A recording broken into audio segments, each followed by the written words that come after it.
Hello, everyone. We are so excited that you're here today.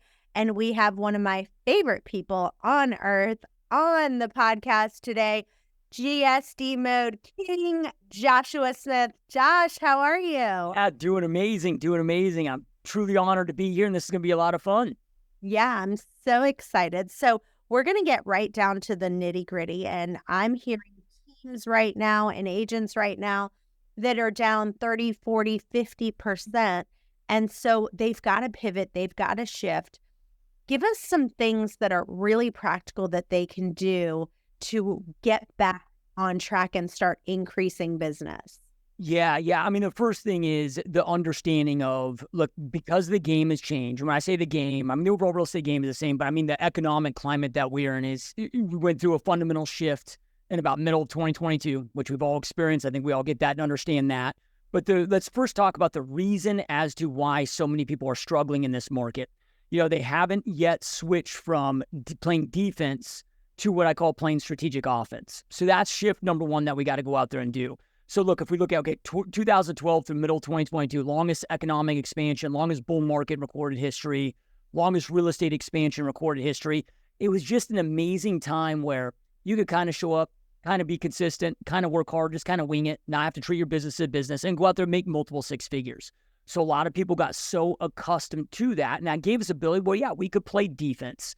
Where right now, again, it's about strategic offense. So what do I mean by strategic offense? Okay, strategic, by strategy, I mean we've got to make sure that we are honing in on, when it comes to our client acquisition strategies, of who has the highest probability of needing to buy or sell, needing our services in this market. So we got to operate. We can't shotgun things out anymore. We got to operate like a sniper with a sniper scope. So example of that is, okay, things that maybe historically worked, like, okay, I go out there and circle prospect, whether it's door knocking, direct mail, or through phone calls. I could go out there and circle prospect, and if I hit my numbers, okay, I could go out there and yield okay results or decent results with that. Now today, that's going to yield extremely low results, and why? You got 3/4 of homeowners locked in at 3 or 4% or lesser rates. They may want to sell, but they don't have the pain. The pain isn't deep enough where they need to sell. Human behavior is this, is that the pain of our current situation, if that pain does not outweigh the pain of the change, they're not going to make the change, right? So it's like, maybe they have pain with the current situation. They want an extra bedroom. They want no longer like their neighborhood or whatever. But if the pain at buying at today's prices and getting an interest rate at today's rates, if that pain outweighs the pain of staying put and tolerating that pain, they're going to tolerate that. That's why we're seeing turnover rates so low and kind of this gridlock with listing volume. So we can't go out there and shotgun. We got to operate like snipers. And again, thinking about, okay, who has the highest probability of needing my services in this market? So an example of that, let's just say we want to be very listing focused right now. Okay, there's 5 niches that are converting best right now in this market. So we got expireds, you got for sale by owners, always have been great, always are great. We don't know their specific pain, but we know that they've raised their hand. So they're signifying that there's some pain there. But then there are 3 other niches. We got absentee owners. You got investors getting crushed in this current climate. You got divorces. So if you look at divorce as an example, this is a niche that I've been hitting hard for about the last 12 months. Number one reason for divorce is financial hardship right now, because it's the most unaffordable time to be alive as a U.S. citizen. When we're speaking in general terms, anybody that's alive today, this is the most difficult time financially that anybody's experienced that's alive today. Just speaking in general mass terms, right? Okay, so divorces are on the skyrocket. Well, that's a situation change. The probability of them not living under that same rooftop as they go through this transition, very high. Probability of them needing to sell to split that asset as they're going through this, again, very high.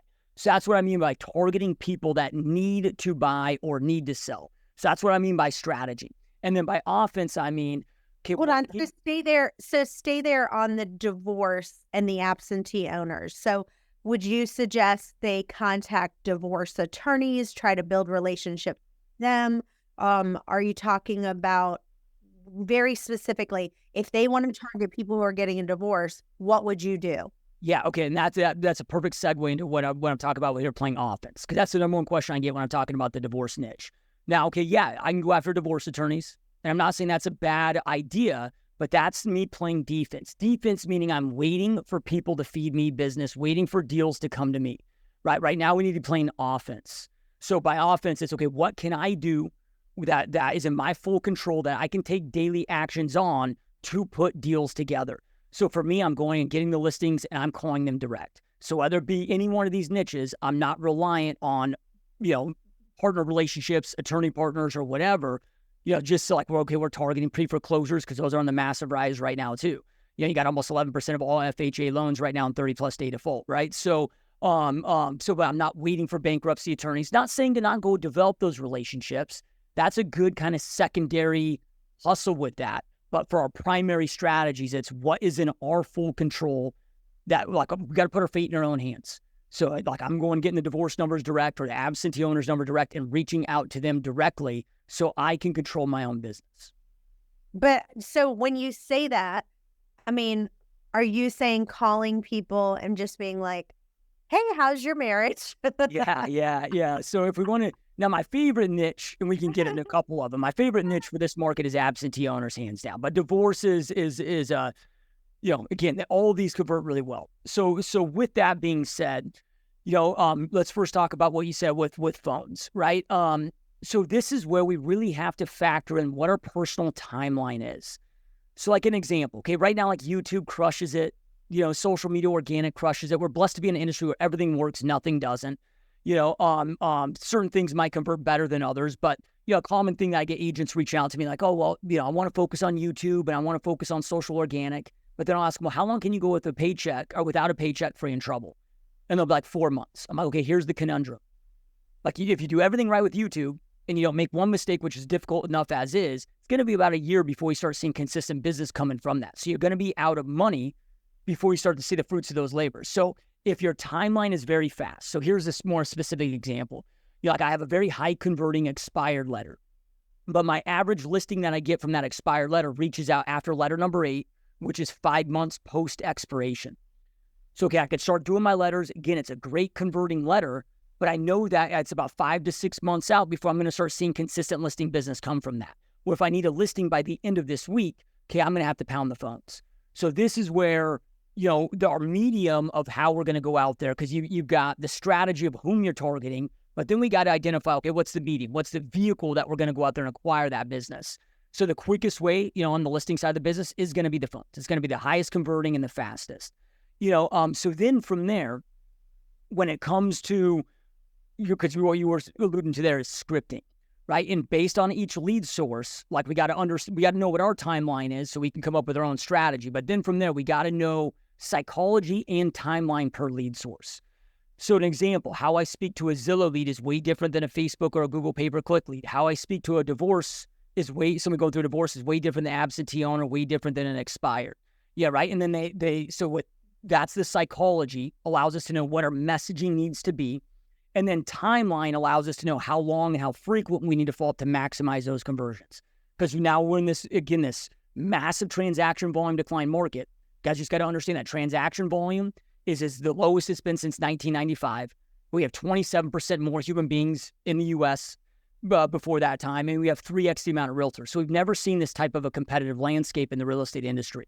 So you can't afford to not maximize your conversions in this market. Again, 2012 to 2022, we could be lackadaisical. We could kind of work these leads, and there's enough business going around where you could go out there and make good money, even if you had bad processes and skill set. No longer is that the case. All that low-hanging fruit is dried up. So then from there, we got to match the messaging. So, okay, when it comes to divorces, and then this really comes into skill set. Like you got to learn how to pre-frame, because a lot of people have resistance to the phones, but it's not because they, like, look, if your mom calls you, or like, Chantel and I have been, best friends for a long, long time, right? So when Chantel calls, like, I'm excited to talk to her, right? So it's not that we don't have a problem with the phone. What we have a problem with is we don't know exactly what to say to have highly effective, good conversations with these cold prospects that we're reaching into, right? So it's that fear of getting our butts ripped on that phone, right?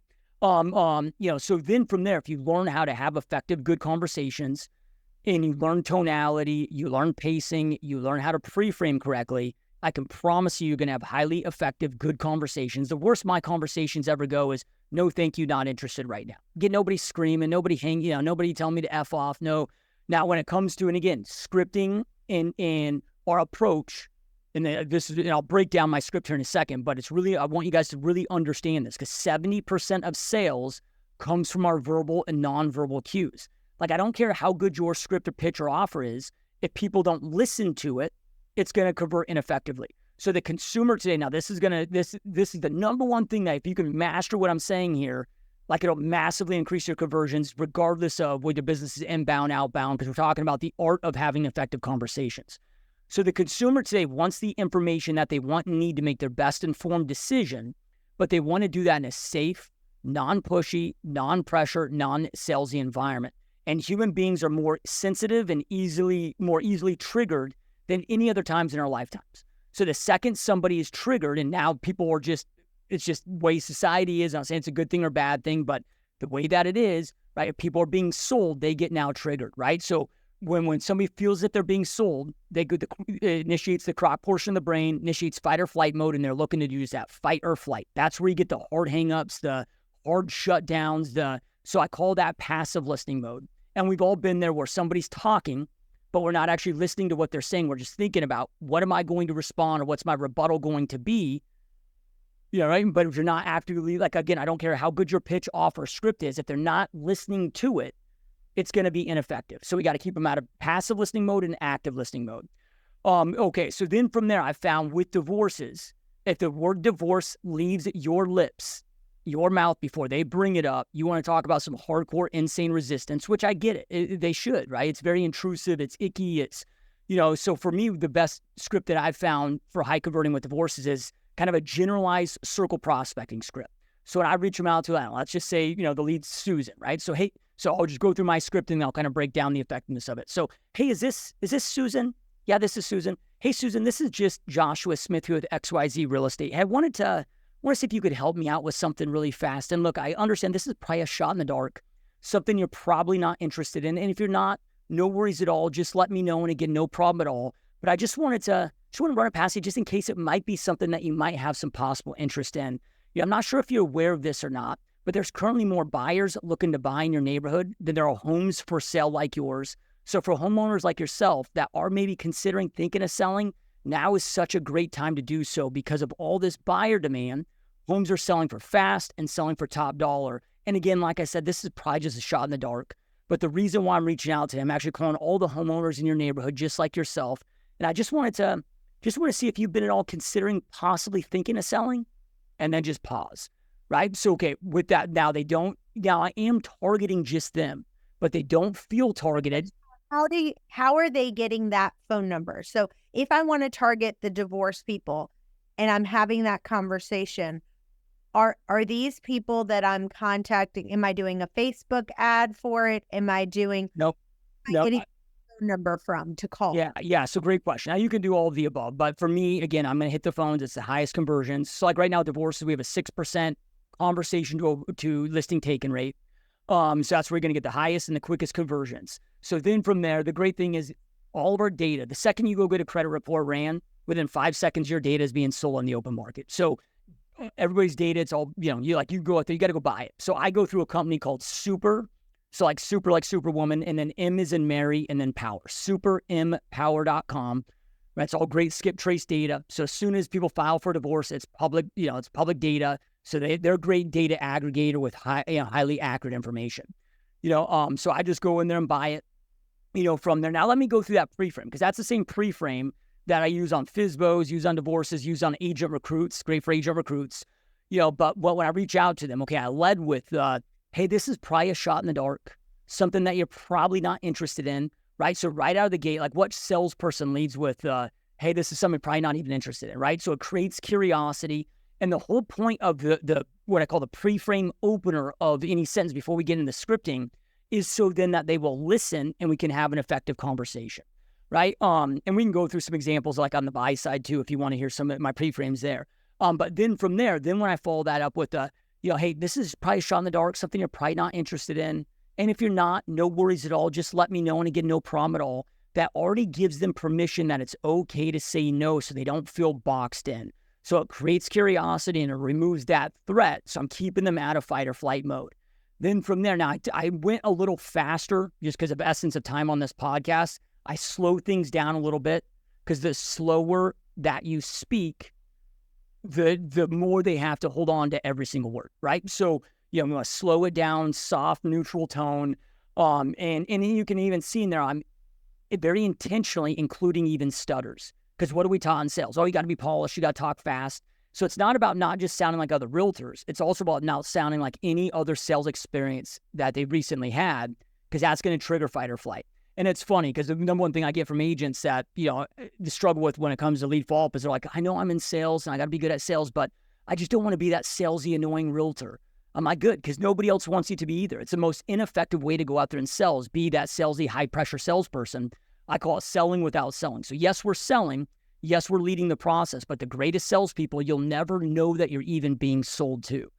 And that old school, high pressure, salesy, it is the most least ineffective way to go out there and sell, just based on how human beings are wired now today.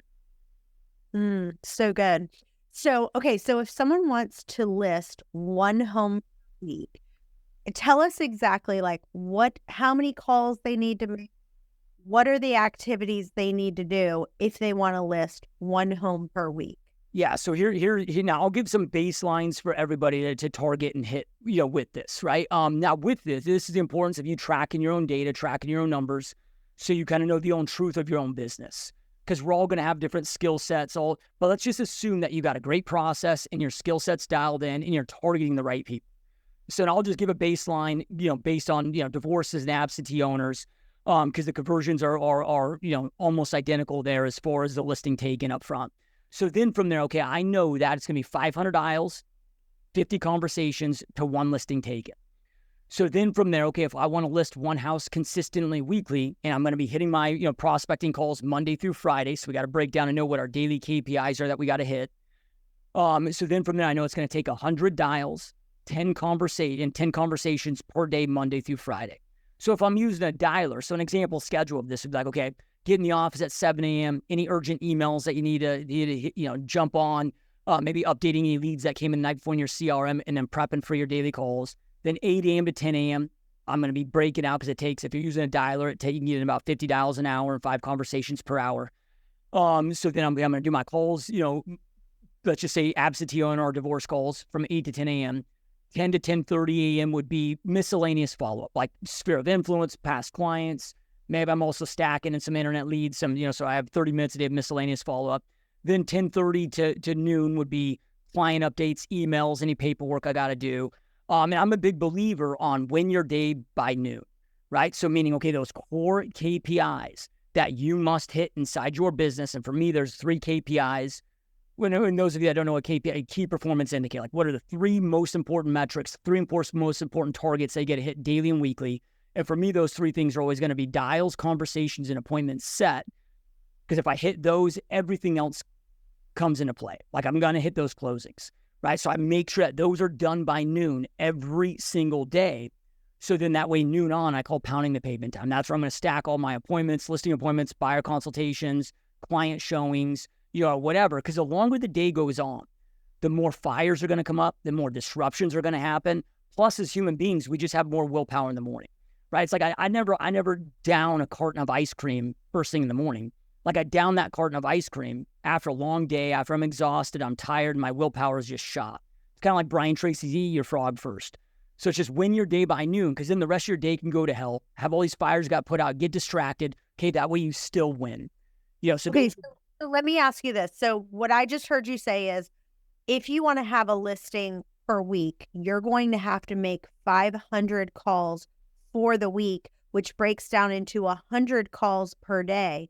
And what, you and I have, talked with John Cheplack. We've done coaching with him and all kinds of other stuff. And his big thing is, you make 3 commitments per week or 3 commitments per day that you do, and you do it in a group format and have people hold you accountable for doing that. And so one thing is that when someone's listening to this, and they're thinking 100 calls per day, break it down. So like you talked about superempower.com. So you would buy leads from superempower.com, where you would get some lead sources from that of people maybe who would be, getting a divorce or whatever. And then do you have like a specific dialer that you're using And so talk about that Yeah. specifically. Yeah. Okay. So, and again, in my daily KPIs or weekly KPIs, the three targets as you spoke to, for me, that's always going to be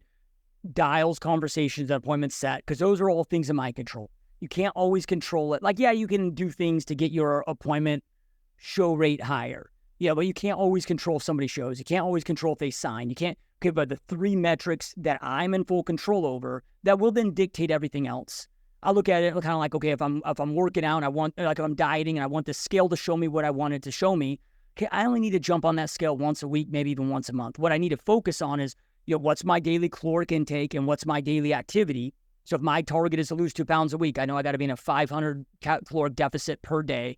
And then from there, based on my goals, I'll make up what my macros are going to be. But then it's, okay, if I hit that, okay, the scale is going to show me what I needed to show me. So for me, those three targets are always going to be dials, conversations, appointments set. And again, this is when I'm going for buyers, sellers, agent recruits, or recruiting agents, same thing.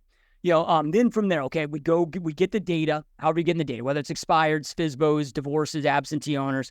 I'm going to get that data. Then yes, I'm going to use a dialer. I'm going to use a dialer for 2 reasons, right? Number one, and then you got to use the right dialer.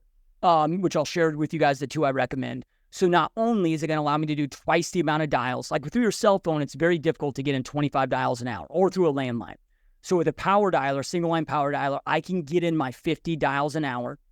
But it's not about the dials, it's about the conversations. So, and this is why tracking is so important, you guys. Like, I'm having a conversation with a dude that reached out for some help in LA the other day. He's hitting the phones 3.5 hours a day, but he's only listing a property a month. I'm like, dude, you should be listing 1.5 properties a week. Something's wrong. Now, luckily, tracked his data. He had a 2.8% dial to conversation rate. I'm like, dude, you should be at 10% or above. But right there, because we had that, we're able to pinpoint where the sickness was, right, or where the area for improvement is, and go out there and fix that immediately. So it's not a matter if, it's a matter of when. You're doing a lot of dials from your cell phone, or even a landline, or even a built-in, dialer inside of a CRM that doesn't have good anti-spam tag. It's just a matter of time before your number gets flagged as spam. And we all get it. Like, how many phone calls do you guys all get every day that say potential spam? And then just think about what you do when those calls come in. Okay, probably ignore or block, right? So, okay, if you're going to get flagged, if you don't have a dial that has good anti-spam tech, you're going to have low conversation rates. So Arch Agent and Mojo are the best 2 dialers that have the best anti-spam tech out there right now. So, like an example, Arch Agent, even though it's a single line power dialer, they're rotating 5 different numbers with 5 different IP addresses, and the second one gets flagged as spam, it yanks it out. So it keeps my conversation rate in that 10 to 15% range, because again, it's not about the dials, it's really about the conversations, right? So, but yeah, then from there, and then I want to just make sure that we're staying consistent with those, because if you don't want the roller coaster in your business, if you want consistent business flow coming in month after month, that all boils down to your consistent daily right actions that you're taking. So good. Let's talk about the commitment of, right now I have a lot of team leaders that are getting frustrated because they're saying, I'm just not going to pay for leads anymore for my team because the people are not following up on the leads that they're supposed to. I'm giving them things to do. They're just not calling. They'll call one time. They never follow up with the lead anymore. So now they just want to throw the baby out with the bathwater and go, I'm not paying for leads. How would you address that? Yeah. So number one, and I'm not saying this to be a jerk. I'm saying this because I care, but it's not your agent's fault. It's your fault. Right. And I'm not saying that you can have different models. Like, within my real estate team that I run here in Phoenix, Arizona, we have a leads given division, and then I have a non-leads given division. So now both get everything, all the same support, all the same equipment, all the same everything. But those that are getting my leads, there are certain protocols that need to be followed, which I'll get into here in a minute. But they're going to be on, the split's going to be bigger on that than, okay, if I have my non-leads division where they get everything that we provide for them as a team, support, equipment, training, everything but leads. Okay, they're just on a little bit better of a split, meaning a little bit more like, 70-30 versus a 50-50 as an example, right?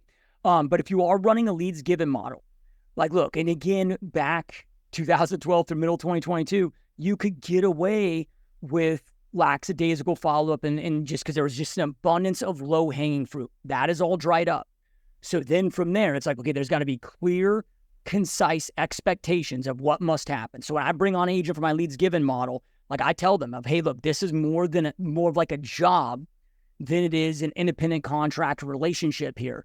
So we have very clear, concise, like, okay, here's what you have to do, when you have to do it, how you have to do it, where you have Give to me do it. some of those things. Like, what are some of the things that you're expecting from your person that you're giving leads?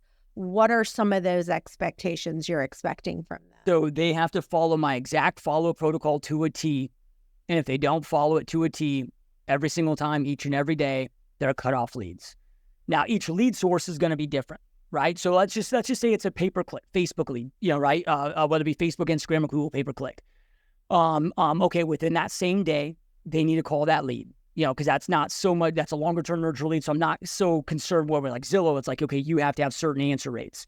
Now, and I'll just use Facebook lead as an example. So within that same day of them giving that lead, okay, you got to call that lead. Now, we'll have this set up in their CRM already, but where it's, okay, they're going to get an autoresponder email, autoresponder text. They're automatically going to be set up on a 1,000-day email text strip campaign. So my agent then is responsible on day one of going in and set up property alerts and doing initial call number one. Now, then, because if you look at this, if we just deal with the law of averages and understand process is so important, then, okay, if you have a 10% dial the conversation rate, which is really damn good today. So, okay, it's going to, on average, take 10 times of reaching out to that same lead before you get them on the phone. Then I know on average, it's going to take 5 no's before you get your yes to set an appointment with that lead. So on average, it's 60 reach outs and 6 conversations to set one appointment with the same lead.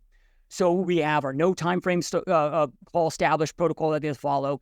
That's in place. So we have initial conversation. We've identified timeline, identified goal, set appointment if able or appropriate, if unable or appropriate, because we know timeline and goal that dictates what the follow protocol is going to be after that, whether it be under 6 months, 6 to 12 months, over 12 months. So let's just say that no time frame established, right? They're going to be tasked to call day one, every other day for 14 days, and every 21 days for the first year. So then, okay, what am I inspecting? What I expect? I'm not going to micromanage my agents. I'm not going to babysit them. I have the systems in place that manage my people. My job is to manage the systems that manage the people and hold the people accountable. So their daily task queue has to be cleared out every single day inside their CRM, and their trackers must be updated every single day. And if they miss one day on that, right, and I tell them this up front, that this is you communicating to me that I'm loading you up with too many leads, that you're too overwhelmed. If you can't clear out your daily task queue and update your daily tracker, that is you without having to tell me. That's just you verbally through your actions communicating to me that you're too overwhelmed, so I have no choice but to shut you off for the next 7 days. Now, over the next 7 days, that's a probationary catch-up period of time, right? So you got to prove yourself over that next 7 days, get caught up, and then boom, if you want to get turned back on, as long as everything's done right and done properly, okay, we'll turn you back on. If they don't, okay, then they're going to be off indefinitely until we have different ways that they can prove themselves to get back on if they choose to. But a lot of people, okay, like in the tests I put them through, it's like in my leads given division, 30% don't even make it through initial onboarding. And then of those, only 50% pass our initial tests. Like I make them prove themselves that they're hungry. Because when you're, like, okay, I have a big, we have a big Zillow account and I got to pay, that's a lot of damn money that I'm having to invest in them. So if they're not hitting, like I look at every agent, think of it like any investment. Okay, you're investing in this agent up front. And if they follow this precise protocol, okay, you're going to get an ROI and you all win. Right now, if they go above and beyond and they really master the process, they master that skill set, and you're getting a higher return, okay, it's going to make sense for me to pour more into that investment. So the other day I'm in a meeting with a couple of my agents, and one of my agents is converting at, 4% with this lead source, says to me, I need more leads. I'm like, okay, I get that and I understand that. That's what most people think. But then I pointed at, so we'll call her agent A. Then I point over at agent B. I'm like, okay, agent B, same leads, same source, same system, same training, same team, same market, everything's the same. Agent B over here is converting at 16%. Now they're converting at 16% because they've mastered the process and they've mastered the skill sets to go out there and convert very high with this lead source. So if they had the same amount of leads that you have, they'd be making 4 times the amount of money that you're making with the same amount of leads. So I'm going to ask you, do you really need more leads or do you need to master the process and the skill set? She's like, you're right, and you master the process and the skill set. I said, yeah, and you get up to 16%, we'll load you up with as many leads as you could ever possibly fathom. But it's not a lead issue, it's a process and skill set issue. But we've got to, you got to inspect what you expect, and you got to run a tight ship. Otherwise, you're going to get crushed and lose money. Let's talk about the lead sources, and we've got to wrap up after that. But if you could share your screen and give us the exact kind of things that you're doing on Facebook or some different strategies that's working to get leads, right now? Okay, so, and I'm not gonna. I know you told me I'm asking, but because I want to give as much as I possibly can, I'll just explain it really quickly. So this Okay. is gonna depend. Okay, we want buy side or sell side, and get on timeline. So there's 5 niches, and I said this earlier, 5 niches that are going to lead to the again, we're thinking about who has the highest probability of buying or selling in this marketplace, right? So on the seller side, we got expireds, we got for sale by owners, we got absentee owners, which is my favorite niche. And I'll keep repeating that because I think that's something that everybody should be going after, right? Absentee owners, which also leads into buy side acquisitions too. Going after those investors. Then we got divorces. Then we got pre-foreclosure. Those are hands down the hottest listing sources down this market. Then on the buy side, open houses, we're still pounding those, but our strategies had to change. So and this is what we got to look at. Okay, who is our ideal client? So yeah, open houses might be a general strategy that we've done before, just like Facebook ads. So I'm still doing those things, but how I'm doing them has greatly changed. So as an example, in my market in Phoenix, Arizona, we went from being one of the most affordable markets in the country to one of the least most affordable. So I'm really dealing in that. There's not much under 600,000 anymore. So then I'm looking, okay, who can afford to buy in my marketplace? So I'm coming up with my ideal buyer client. Okay, this is going to be 40 to 55-year-old married couples because they're in peak income earning years.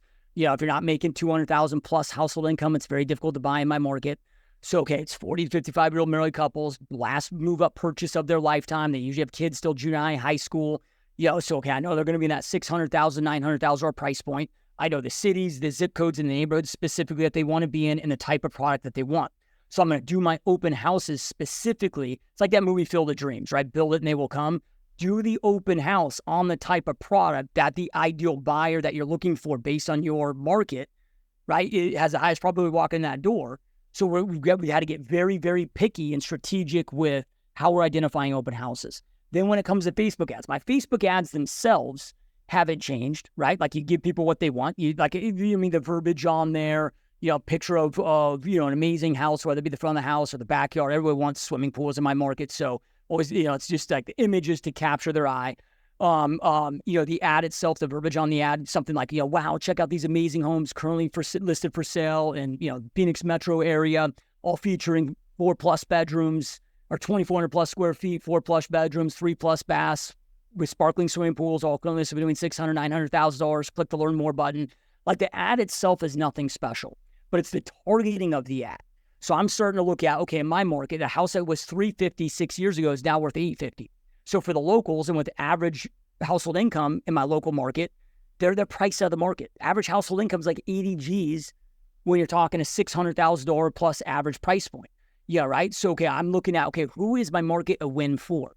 So then I went out there and identified, okay, what are the top 10 states and what are the metros within those states that my market is a win for? So like an example, where I'm having the best success today is running ads because we got a lot of people moving from California, but California is a big state. So I need to see, okay, what metros within those states. So we got a lot of people moving from more specifically like the San Francisco Bay Area, right? So my average client that's relocating from San Francisco Bay Area to Phoenix, right, here's their situation. They're living in a 3-bed, 2-bath, 1,300 square foot, 100-year-old house that's worth $1.5 million today, but they no longer feel safe even letting their kids go play in the streets because all the homeless population, all of that. And this is their words, not mine, right? So then from there, they're coming here and going from a 1,300 square foot, 100-year-old house to buying a brand new home that's 4,000 or 5,000 square feet for $850. That's completely tricked out. So they're downgrading financially, but they're massively upgrading with quality of life and lifestyle.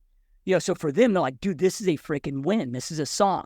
So I'm targeting markets like, Seattle, Washington, San Francisco Bay Area. People are experiencing that where they're having, enough pain with their current situation.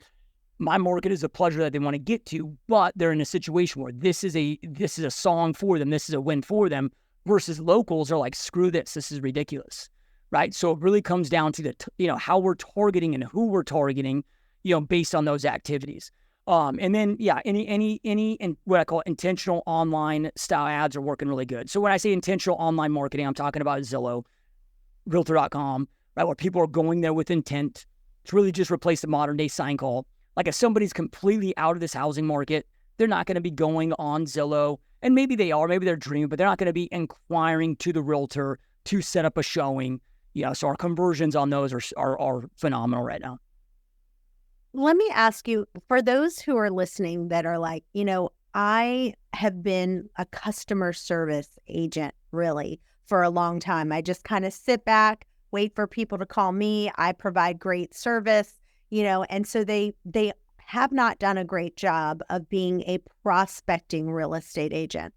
There are some, like with the company that you just suggested, the superempower.com, they have like virtual assistant pricing where you can hire a virtual assistant to do some of those cold calling for you. Have you tried that, or have you seen anyone do that with success? Because some people out there are like, listen, know thyself. They're like, I'm not going to make these calls. I know me, but I have the money that I can, invest in having someone do these calls for me. What would you say for that?